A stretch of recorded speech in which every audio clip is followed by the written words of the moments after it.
Alerte générale, le corps subit une infection, les globules blancs plus le temps pour les réflexions. Qui l'ennemi? C'est l'horrible SRAV-CoV-2 face auquel tout le monde devient peureux. C'est là qu'il a le fléau des cellules pulmonaires, celui qui nous fait suffoquer et manquer d'air. Ce terrible monstre est entré dans l'organisme. Il va vers sa cible aussi aisément que je fais des rimes. Son souffre-douleur, une pauvre épithéliocite respiratoire. Cette cellule se trouvant au fond des poumons va être la victime de ce terrible démon qui sans aucun problème obtiendra la victoire. Personne ne peut l'aider, sa fin est certaine. D'autres connaîtront ce terrible sort par centaines.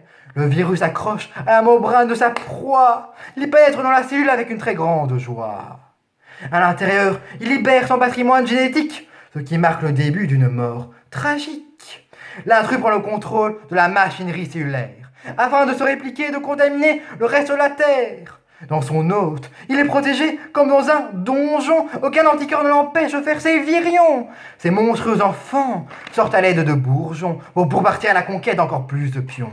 Ainsi, une autre cellule connaît ce dramatique destin. Un fils des enfers est désormais la tient. Pourtant, ses congénères ne comprennent pas le péril. Ils entourent de trop près leur ami déjà fébrile. Heureusement, un lymphocyte T auxiliaire, une cellule qui nous défend comme un rempart de pierre, vint à leur rencontre et dit à ces imprudents des conseils qui sont aujourd'hui importants. Ne l'approchez pas, c'est vous nouer la corde au cou. Ne bougez plus de votre place et restez chez vous. C'était bien dit à lui, j'approuve sa méfiance. Il est expérimenté et savait que la prudence est mère de la santé.